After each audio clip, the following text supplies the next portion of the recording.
मस्जिद के हवाले से चंद जरूरी बातें मैं आपके गोशगुजार कर दूं।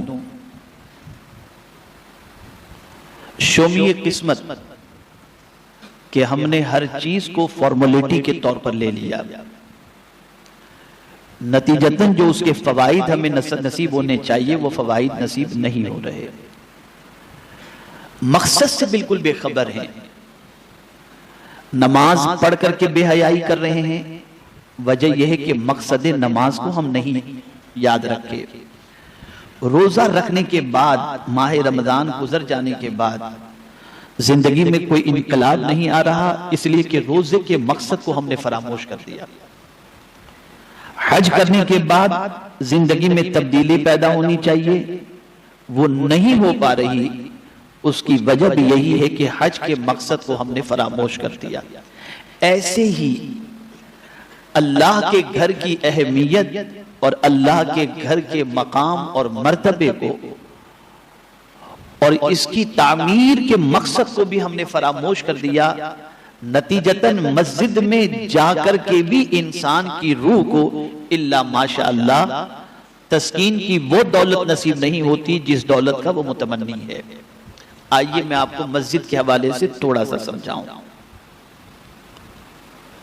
कुरान मुकद्दस में रब्बे कदीर जल्ल जलालहू ने फरमाया, इन्नमा यामुरु मसाजिद अल्लाह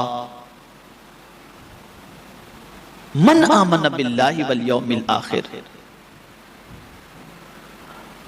अल्लाह के घरों को वही आबाद करते हैं जो साहिब ईमान हैं और यौम आखिरत पर जो ईमान रखते हैं।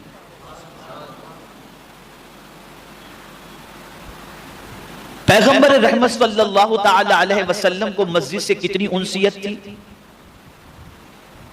और रसूल गिरामी वक़ार सल्लल्लाहु अलैहि वसल्लम को मस्जिद से कितनी मोहब्बत थी।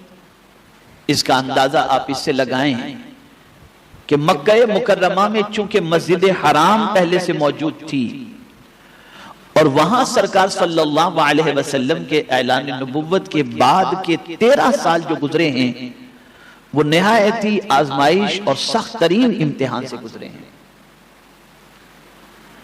लेकिन जब रसूल आजम सल्लल्लाहु ताला अलैहि वसल्लम मक्का मुकर्रमा से हिजरत फरमाकर मदीने तशरीफ लाए और क़ुबा जब सरकार पहुंचे सल्लल्लाहु अलैहि वसल्लम, तो पहले हुजूर ने अपना घर नहीं अल्लाह का घर तामीर फरमाया।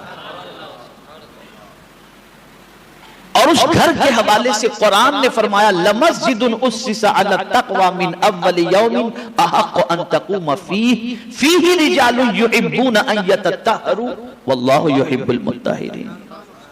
ये पहली मस्जिद मदीने में सरकार सल्लल्लाहु अलैहि वसल्लम ने मस्जिद क़ुबा के नाम से तामीर फरमाई। और आपको ये जानकर हैरत होगी कि उस मस्जिद की बुनियाद भी हुजूर सल्लल्लाहु अलैहि वसल्लम ने रखी और ईंट और पत्थर और गारा और सब लेकर उसकी तामीर करने वाले जो लोग थे वो अल्लाह के इतने पसंदीदा लोग थे, अल्लाह के इतने मुकर्रब बंदे थे कि कुरान ने उनकी तारीफ बयान फरमाई और उनकी शान बयान फरमाई।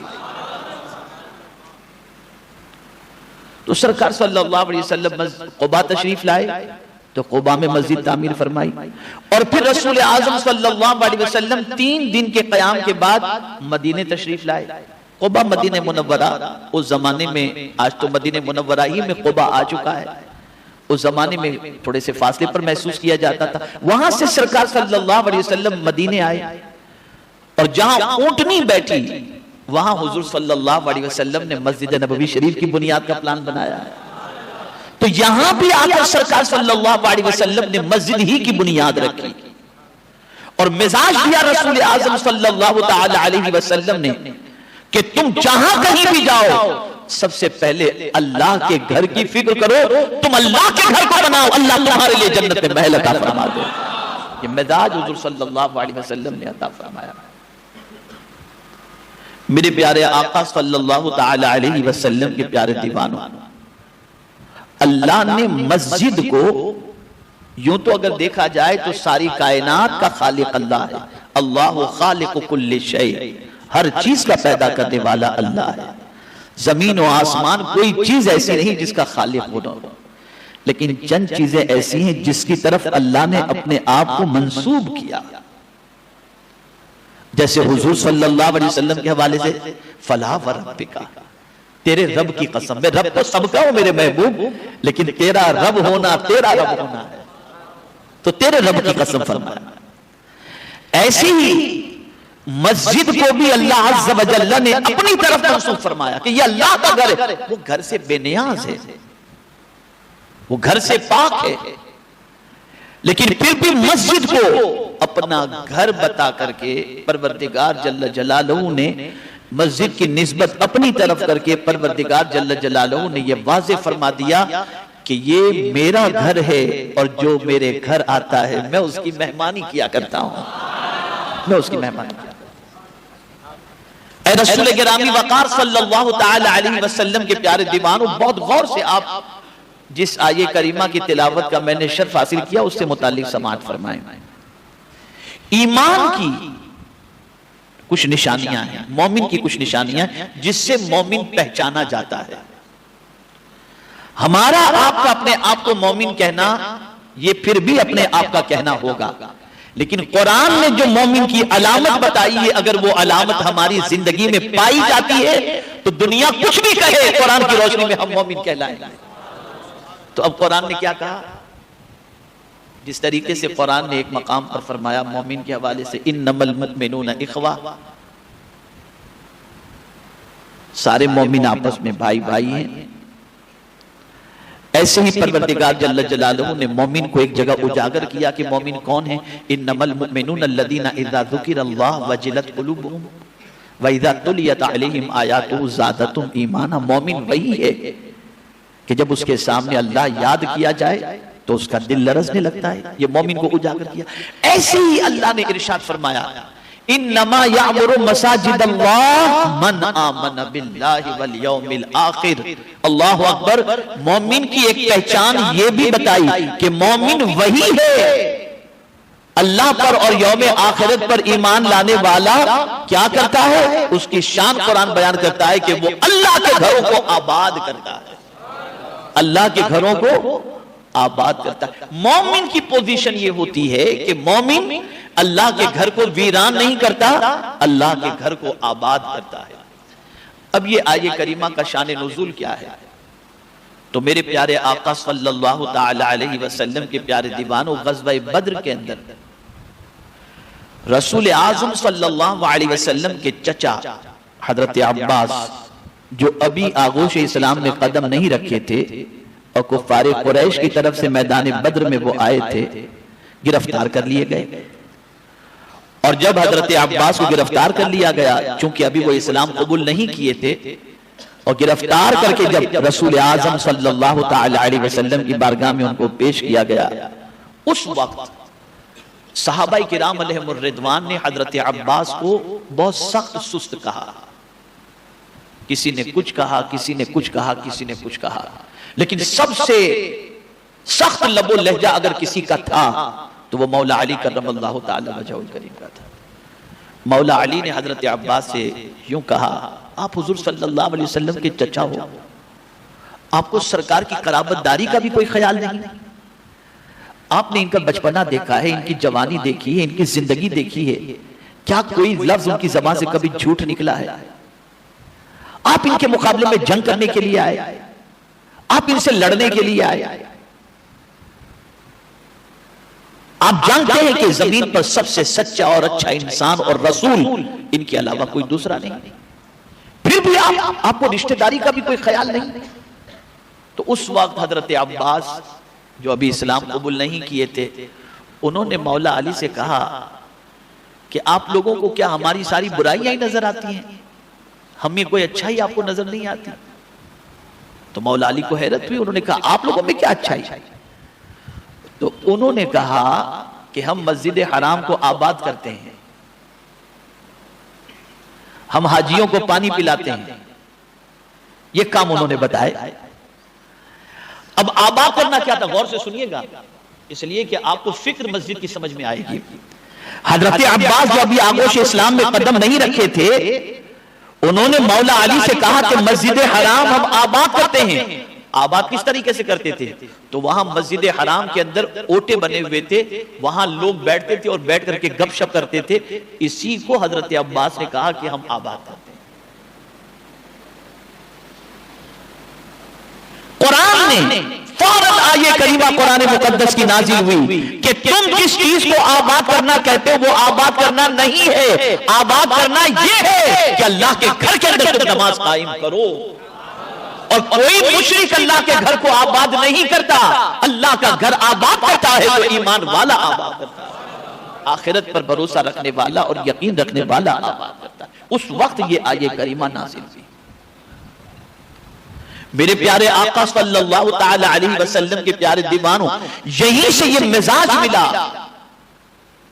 कि जो साहिब ईमान और यौम आखिरत पर यकीन रखता है वो मस्जिद में बंदगी करने के लिए आता है, दुनिया की बातें करने के लिए नहीं आता।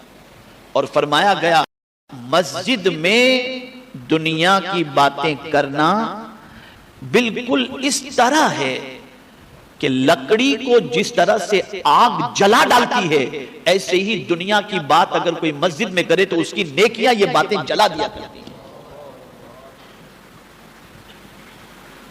सारी नेकियां जल करके राख हो जाती हैं। और यहां ये बात भी बता दूं, मस्जिद कोई गिरा नहीं सकता। मस्जिद न कोई ढा सकता है न कोई गिरा सकता है। ये जो है ना, ये तो दीवारें हैं मस्जिद की। मस्जिद का मानी क्या होता है? सजदे की जगह। क्या होता है? ये जमीन कौन गिराएगा? ये सजदे की जगह है,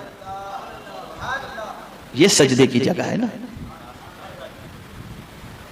और मेरे प्यारे आका सल्लल्लाहु ताला अलैहि वसल्लम के प्यारे दीवानों, हम नमाज के अंदर रुकू भी करते हैं, कयाम भी करते हैं, कायदा भी करते हैं, कौमा भी करते हैं, लेकिन अल्लाह ने इसका नाम न मकाम रखा न मरका रखा, नहीं रखा, बल्कि अल्लाह ने इसका नाम मस्जिद रखा, सजदे की जगह।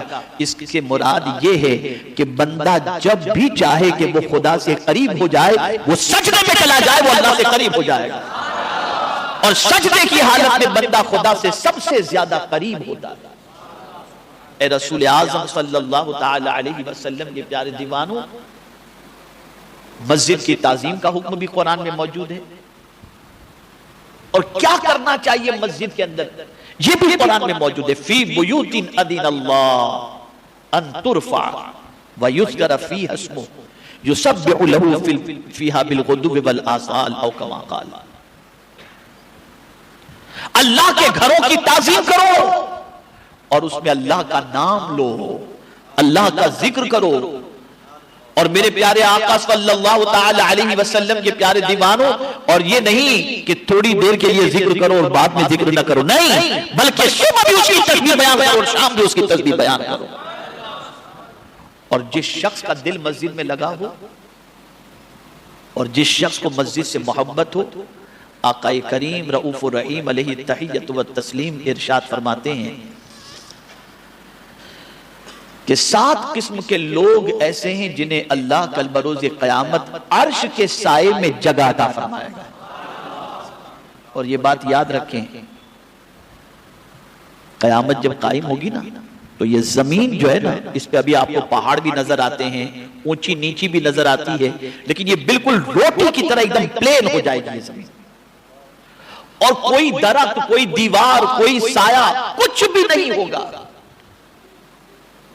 और हदीस शरीफ के अंदर है कि बंदा अपने पसीने में गर्दन तक डूब रहा हो, गर्मी इतनी शदीद होगी कि साए के तलाश करने के लिए बंदा तलाश करता होगा, लेकिन उसे कोई साया नहीं मिलेगा।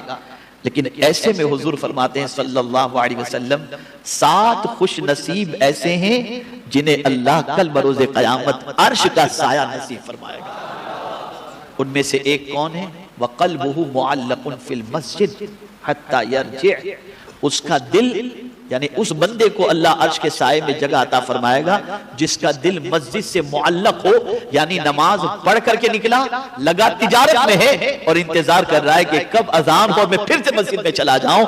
ऐसे बंदे को अल्लाह अज़्ज़ व जल्ल कल अर्श के साए में जगह अता फरमाएगा। ये रसूल आज़म सल्लल्लाहु अलैहि वसल्लम का इरशाद है। एक और मकाम पर हुजूर सल्लल्लाहु अलैहि वसल्लम ने फरमाया, वल माशी इलल मसाजिद फी ज़ुलम, तारीकी में मस्जिद की तरफ पैदल जाने वाला, अंधेरे में जो मस्जिद की तरफ पैदल जाता है, सरकार सल्लल्लाहु अलैहि वसल्लम फरमाते अल्लाह उसे भी कल बरोज़े क़यामत अर्श के साए में जगह अता फरमाएगा। एक सहाबी जिनका घर मस्जिद से काफी डिस्टेंस पर था और मस्जिद के करीब, मस्जिद नबवी के करीब जो है एक जगह मिल रही थी, उन्होंने सोचा कि मैं वो मकान बेच करके मस्जिद नबवी शरीफ के करीब आ जाऊं। सरकार सल्लल्लाहु अलैहि वसल्लम को इत्तिला मिली, इरशाद फरमाया न बेचो, तुम जितने दूर से जितना कदम चल करके आओगे उतनी नेकियां तुम्हें ज्यादा नसीब हो जाएगी। तो हुजूर का इरशाद, जो करीब थे और करीब जिनका घर था उनको आना चाहिए, वो तो आते ही थे, लेकिन सहाबा की सोच देखिए कि वो मस्जिद से करीब घर तलाश करते थे, जगह तलाश करते थे ताकि ज्यादा से ज्यादा मस्जिद में उनकी आमदो रफ्त होती रहे। मेरे प्यारे आका सल्लल्लाहु तआला अलैहि वसल्लम के प्यारे दीवानों, मस्जिद का मामला ये भी है कि आप मस्जिद में आए तो आपका दिल भी साफ होना चाहिए और आपका बदन भी साफ और आपके कपड़े भी साफ होने चाहिए, प्योरिटी होनी चाहिए। वाक़ीमु वुजूहकुम इंद कुल्ली मस्जिद वदऊहु मुखलिसीन लहुद्दीन, आपकी नीयत पाक हो। आप अल्लाह के घर की तरफ जब चेहरा करो तो उसको पुकारो और दिल से पुकारो, आपकी नीयत बिल्कुल साफ सुथरी होनी चाहिए और उस साफ सुथरी नीयत से उसको पुकारो। लेकिन साथ ही साथ ये नहीं कि आप मन के उजले हो और कपड़े आपके गंदे हों। शादी ब्याह में अच्छे कपड़े पहन के जाओ, मस्जिद में जो भी कपड़ा फटा पुराना है पहन के चले जाओ, नहीं। कुरान कहता है खुदू ज़ीनतकुम इंद कुल्ली मस्जिद, ऐसे संवर करके जाओ, इसलिए कि किसी का दरबार खुदा से बढ़कर के नहीं हो सकता। तो जब उसके घर में जाओ तो संवर करके जाओ, अच्छे लिबास से बेहतर करके जाओ, अच्छी तरह से संवर करके जाओ। हुजूर मुफ्ती आज़म हिंद अलैहि रहमत व रिज़वान को मैंने देखा है, वो जब नमाज के लिए निकलते तो दूल्हे की तरह संवर करके निकलते। वो अपने अमामे को अच्छी तरह से देखते थे, अपने लिबास को देखते थे और इस तरीके से निकलते थे। और मैंने हुजूर मुजाहिद मिल्लत अलैहि रहमा को भी देखा है, उन पर मुकद्दमा हुआ और जब वो कोर्ट में जाने के लिए उनको जाने का मामला हुआ तो किसी शागिर्द ने कहा कि हुजूर आप पायजामा पहन लीजिए, कोर्ट में तैबत पहनकर कहते जाएंगे। तो जवाब में वो कहते हैं मेरे रब के घर से बढ़कर किसी का घर नहीं, जब उसके घर में तैबत पहन करके जाता हूं तो कोर्ट में मुझे पायजामे की क्या जरूरत है। ये सोच थी। और इसी आयत की तफसीर के अंदर खुज़ू ज़ीनतकुम इंद कुल्ली मस्जिद की तफसीर में फरमाया गया फर्श अच्छा बनाओ, दीवारें अच्छी बनाओ, खुशबू मस्जिद के अंदर लगाओ। बल्कि फारूक आजम रज़ियल्लाहु ताला अन्हु का मामूल था यौम जुमा को नमाज से पहले मस्जिद के अंदर खुशबू की धूनी दिया करते थे, यह आपका मामूल था। और सुन लो, रोशनी के हवाले से भी तफसीर में फरमाया गया कि मस्जिद को जीनत दो रोशनी के जरिए भी। आका करीम सल्लल्लाहु अलैहि वसल्लम एक बार मस्जिद नबवी शरीफ में तशरीफ लाए तो मेरे आका सल्लल्लाहु ताला अलैहि वसल्लम ने देखा कि किसी ने रोशनी का इंतजाम मस्जिद नबवी शरीफ में किया है। सरकार सल्लल्लाहु अलैहि वसल्लम ने इरशाद फरमाया ये किसने किया है? तो जिसने किया था उनका नाम बताया गया। तो आका करीम सल्लल्लाहु अलैहि वसल्लम ने फरमाया अगर मेरी कोई बेटी बिन ब्याही होती तो मैं उसके अब्द में दे देता। इतने हुजूर खुश हुए, आप सोचिए। हमने इस जगह को समझा क्या है? आका करीम सल्लल्लाहु अलैहि वसल्लम इरशाद फरमाते हैं रूए जमीन की सबसे बेहतरीन जगह मस्जिद है और सबसे बुरी जगह बाजार है। आला हज़रत अज़ीमुल बरकत इमाम इश्क़ व मोहब्बत से किसी ने पूछा कि मस्जिद में दुनिया की बातें करना ये कितना बड़ा गुनाह है, इसकी सजा क्या है? आला हज़रत अज़ीमुल बरकत इमाम इश्क़ व मोहब्बत फरमाते हैं मस्जिद में दुनिया की बातें करना गोया अपनी कब्र में आग का इंतजाम करने के बराबर है। अंदाजा लगाएं आप, ये अल्लाह के घर का मामला है। और इसीलिए याद रखें कि मस्जिद में जब आए इबादत की गर्ज से आए और जब आप इबादत कर ले लें, फिर मस्जिद में न रुके, आप फौरन मस्जिद से चले जाएं, इसलिए कि जुमा से बढ़कर तो कोई दूसरा बड़ा दिन नहीं हो सकता। सय्यदुल अय्याम यौम जुमा। लेकिन कुरान कहता है इज़ा कुदियतिस सलाह फंतशिरू फिल अर्द वब्तगू मिन फज़लिल्लाह, जब तुम नमाज अदा कर लो तो अल्लाह की जमीन पर फैल जाओ और फिर अल्लाह का फज़ल तलाश करो। यानी कुरान खुद नमाज अदा करने के बाद मस्जिद से निकलने का हुक्म दे रहा है कि अब बाहर जाओ, तिजारत करो, इसलिए कि तुमने नमाज अदा कर ली। अब ये नहीं कि सारी पंचायत, सारी बातें, सारा प्लान मस्जिद के कोने में बैठ के हम कर रहे हैं। मस्जिद सिर्फ और सिर्फ इबादत के लिए है। और आप नहीं जानते जितने कदम मस्जिद की तरफ आदमी चल करके आता है, वो जमीन का जर्रा जर्रा उस मस्जिद में आने वाले के लिए कयामत में गवाही देगा। और अल्लाह वालों का हाल तो ये होता कि जिस जमीन पर चल करके वो मस्जिद जाया करते थे, उन अल्लाह वालों की ताजीम जमीन भी करती थी और जानवर भी किया करते थे। एक बुजुर्ग थे जो मस्जिद में नमाज के लिए जाया आया करते थे, जिस रास्ते से वो गुजरते थे उस रास्ते पे कभी जानवर पलीदी नहीं करता था। एक मर्तबा जानवर की नजासत किसी ने उस रास्ते पर देख ली तो बर्जस्ता कहा, क्या फलां का इंतकाल हो गया है, इसलिए कि वो इसी रास्ते से गुजर कर मस्जिद में आते थे तो जानवर यहां नजासत नहीं करता था, इसलिए कि ये अल्लाह वाले के लिए मस्जिद का रास्ता था। ये मस्जिद। अब एक बात और समाअत फरमा लें, जो शख्स मस्जिद के करीब रहकर मस्जिद को आबाद नहीं करता, मस्जिद की दीवारें उसके लिए बद्दुआ करती हैं और ये कहती हैं, ए अल्लाह, इसने तेरे घर को वीरान रखा तो इसके घर को वीरान रखा। और जो मस्जिद को आबाद करे तो मस्जिद की दीवारें अल्लाह की बारगाह में दुआ करती है, अल्लाह, इसने तेरे घर को आबाद रखा तो इसके घर को आबाद। फिर यहां मैं बता दूं, सोने के लिए मस्जिद नहीं है, खाने के लिए मस्जिद नहीं है, अखबार पढ़ने के लिए मस्जिद नहीं है, चूल्हा जला करके खाना खिलाने के लिए मस्जिद नहीं है। ये जो कई कई दिनों तक मस्जिद में आकर के लोग रुक जाते हैं और फिर औंधे पड़े होते हैं और फिर थोड़ी देर जिक्र अस्कार और थोड़ी बातें हुई, फिर गैस भी जल रहा है, चूल्हा भी जल रहा है, खाना भी पक रहा है, तबलीग भी हो रही है, अखबार भी पढ़े जा रहे हैं, ये सब चीजें मस्जिद में नहीं, मस्जिद सिर्फ और सिर्फ अल्लाह की बंदगी के लिए है। और ये बात याद रखो, आज अगर मैं ये कहूंगा तो गलत बात नहीं होगी, ये बिल्कुल फैक्ट है। अब ये आखिरी बात आप जहन के अंदर, दिल के अंदर बिठा करके उठें, सच बताना, बिल्कुल सच बताना। आज ये पोजीशन है ना, आदमी मस्जिद में कब जाता है जुमा को?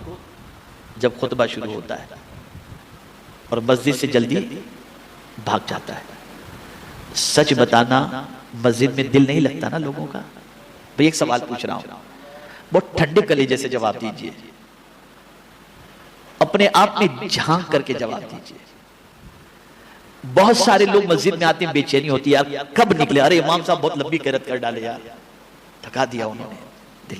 मस्जिद में बैठे जल्दी से भागने की फिक्र, और बाहर निकलकर 1 घंटे तक खड़े रहकर गुफ्तगू करेंगे, उन्हें कुछ नहीं होगा। बताइए ये जो मैं कह रहा हूं ये सच है या गलत है? ये जवाब दें आप। ये भी एक ईमान का थर्मामीटर है। जिसका दिल मस्जिद में न लगता हो उसका ईमान सबसे कमजोर है। सैयदना सिद्दीक अकबर रज़ियल्लाहु ताला अन्हु फरमाते हैं, मस्जिद में उसका दिल लगता है जिसका ईमान मजबूत हो, और मस्जिद में उसको बेचैनी होती है जिसका ईमान कमजोर हो। आज जन्नत में दिल नहीं लगता, मस्जिद तो रुए जमीन की जन्नत है ना, रुए जमीन की जन्नत। हुजूर सल्लल्लाहु अलैहि वसल्लम ने फरमाया कि रुए जमीन की जन्नत मस्जिद है, लेकिन आज मुसलमानों का दिल मस्जिद में नहीं लग रहा। तो मस्जिद में दिल का न लगना ये ईमान की कमजोरी की अलामत है। तो मेरे प्यारे आका सल्लल्लाहु ताला अलैहि वसल्लम के प्यारे दीवानों, अल्लाह के घर को आबाद करो सजदों के जरिए, तिलावत के जरिए।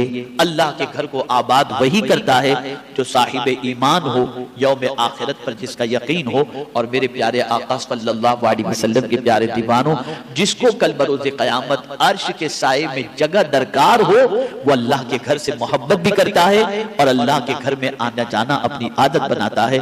और सुन लो, आका करीम सल्लल्लाहु अलैहि वसल्लम ने फरमाया, जो शख्स मस्जिद में आने जाने का पाबंद हो उसके ईमान की गवाही दे दो, उसके ईमान की गवाही दे दो। तो मेरे प्यारे आका सल्लल्लाहु अलैहि वसल्लम के प्यारे दीवानों, अल्लाह के घर से मोहब्बत करो।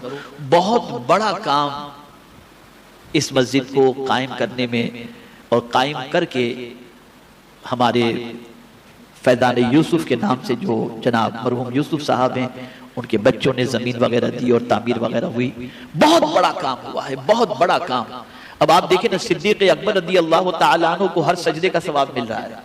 मस्जिद नबवी शरीफ में जितने भी होते हैं, सिद्दीक अकबर रज़ी अल्लाह तआला अन्हु को उसका सवाब मिल रहा है। इसलिए मिल रहा है कि मस्जिद नबवी शरीफ की वो जमीन 2 यतीम बच्चों से खरीद कर उन्होंने वक्फ की थी, तो जितने सजदे होंगे उसका सवाब उनको मिलेगा। अब यहाँ भी जितने सजदे होंगे जमीन देने वाले को अल्लाह सवाब अता फरमाएगा, और जिनके नाम से तामीर की गई है अल्लाह ताला उनकी रूह को इसका सवाब अता फरमाएगा।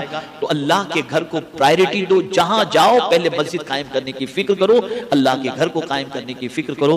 वक्त की किल्लत की बुनियाद पर कॉन्सेप्ट ऑफ मस्जिद सरकार के जमाने में क्या था, मैं इसके हवाले से फिर कभी अर्ज करूंगा मुख्तसरन कि बस ये मस्जिद अल्लाह का घर है, इसे आबाद करो, इसको गंदगी से पाक रखो। यहाँ तक कि खुद सैयदना फारूक आजम रज़ी अल्लाह तआला अन्हु मस्जिद नबवी शरीफ की सफाई भी किया करते थे। तो ये नहीं कि ये मस्जिद का खादिम, बल्कि आप मस्जिद में खुद सरकार सल्लल्लाहु अलैहि वसल्लम मस्जिद में कोई कचरा देखते हुजूर उठा करके उसे बाहर फेंका करते। हम तो आते कहते खादिम तो जो पगार काय का मिलता है भाई, तू देखता नहीं है कचरा पड़ा हुआ है। हम मुलाजिम से कहते हैं तो ये तनख्वाह काय की दी जाती है, सफाई नहीं करता। नहीं भाई, तुम ही उठाकर बाहर फेंक दो तो सवाब तुमको भी मिल जाएगा। ये भी करो। अल्लाह ताला मुझे आपको सबको अपनी किताब और अपने महबूब सल्लल्लाहु अलैहि वसल्लम की तालीमात पर अमल की तौफीक नसीब फरमाए, और हमारा दिल मस्जिद से लगा दे, मुसलमानों का दिल मस्जिद से लगा दे, और हमें हर सुन्नी सहीहुल अकीदा आशिक़ रसूल के पीछे नमाज अदा करने की तौफीक नसीब फरमाए। अल्लाह ताला फैज़ान यूसुफ के नाम से जो मस्जिद तामीर की गई है, तो मरहूम जनाब यूसुफ साहब को करवट करवट जन्नत के जलवे नसीब फरमाए, और जिन बच्चों ने ये काम किया है, जमीन दी है और तामीर में जिन लोगों ने हिस्सा लिया, उन्हें दारैन की सआदत अता फरमाए। वमा अलैना इल्लल बलागुल मुबीन। अस्सलामु अलैकुम व रहमतुल्लाहि व बरकातुहू।